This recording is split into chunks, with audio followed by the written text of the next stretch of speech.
किसी भी देश का उज्जवल भविष्य उसके युवाओं पर निर्भर करता है। भारत एक युवा देश है क्योंकि भारत की कुल आबादी का एक बड़ा हिस्सा युवा वर्ग से आता है। ऐसे में देश का भविष्य युवाओं के कंधों पर टिका है। स्वामी विवेकानंद का मानना था कि युवा शक्ति ही किसी भी राष्ट्र की असली ताकत होती है और उनके यह विचार आज भी उतने ही प्रासंगिक हैं जितने उस समय हुआ करते थे।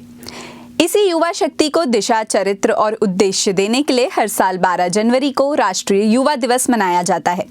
यह दिन केवल उत्सव नहीं बल्कि आत्ममंथन का अवसर है कि आज का युवा किस दिशा में जा रहा है और देश उससे क्या अपेक्षा करता है। यह दिन महान दार्शनिक और आध्यात्मिक नेता स्वामी विवेकानंद की जयंती को समर्पित है ताकि उनके विचारों और आदर्शों से युवाओं को प्रेरित किया जा सके और राष्ट्र निर्माण में उनकी भूमिका को बढ़ावा दिया जा सके। स्वामी विवेकानंद केवल संत नहीं थे, वे युवा चेतना के सबसे बड़े प्रेरणा स्रोत थे। उन्होंने दुनिया को बताया कि भारत का भविष्य उसकी युवा पीढ़ी के चरित्र, आत्मविश्वास और विचारों में छिपा है। भारत सरकार ने 1984 में यह निर्णय लिया कि स्वामी विवेकानंद की जयंती को राष्ट्रीय युवा दिवस के रूप में मनाया जाएगा ताकि युवाओं को उनके विचारों से जोड़ा जा सके। उठो, जागो और तब तक मत रुको जब तक लक्ष्य की प्राप्ति न हो जाए। यह दिन युवाओं को आत्मबल, राष्ट्रभक्ति और जिम्मेदारी का पाठ पढ़ाने के लिए समर्पित है। देश भर में यह दिन विविध कार्यक्रमों के साथ मनाया जाता है। कई राज्यों में इस दिन नेशनल यूथ फेस्टिवल का आयोजन भी होता है। इन कार्यक्रमों का उद्देश्य केवल जानकारी देना नहीं बल्कि युवाओं में चरित्र निर्माण और नेतृत्व क्षमता विकसित करना है। स्वामी विवेकानंद एक प्रभावशाली व्यक्तित्व थे जिन्होंने पश्चिमी जगत को हिंदू धर्म के बारे में ज्ञान प्रदान किया।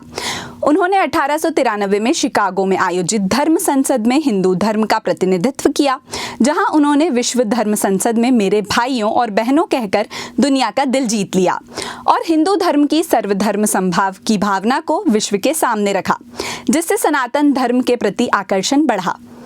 1 मई 1897 में विश्व कल्याण के लिए उन्होंने रामकृष्ण मिशन की स्थापना भी की। इसी के साथ उन्होंने पश्चिमी देशों में वेदांत दर्शन और योग के सिद्धांतों, भक्ति, कर्म, ज्ञान, राजयोग का भी प्रसार किया, जिससे लोग अपनी आंतरिक क्षमता को पहचान सकें। वे पूर्व यानी भारत और पश्चिम यानी यूरोप और अमेरिका की संस्कृतियों और दर्शनों के बीच एक महत्वपूर्ण सेतु के रूप में भी जाने जाते हैं। इसके अलावा उन्हें औपनिवेशिक काल में हिंदू धर्म को पुनर्जीवित करने का पूरा श्रेय जाता है, जिसके लिए सुभाष चंद्र बोस जैसे नेताओं ने उन्हें आधुनिक भारत का निर्माता कहा है। आज जब युवा पीढ़ी सोशल मीडिया, त्वरित सफलता और भटकाव के दौर से गुजर रही है, तब राष्ट्रीय युवा दिवस का प्रासंगिकता और बढ़ जाती है। यह दिन युवाओं को याद दिलाता है कि शिक्षा केवल नौकरी नहीं, चरित्र निर्माण है। सफलता केवल धन नहीं, सेवा और उद्देश्य है और आत्मविश्वास बिना अनुशासन के अधूरा है। क्या आप जानते हैं कि वे हमेशा व्यक्तित्वों के बजाय सार्वभौमिक सिद्धांतों के उपदेश पर ध्यान केंद्रित करते थे। वे असाधारण बुद्धि के धनी थे और उनके यह अद्वितीय योगदान हमारी पीढ़ी को ज्ञान और जागृति प्रदान करते हैं। ऐसी ही और जानकारियों के लिए जुड़े रहिए हमारे साथ। धन्यवाद।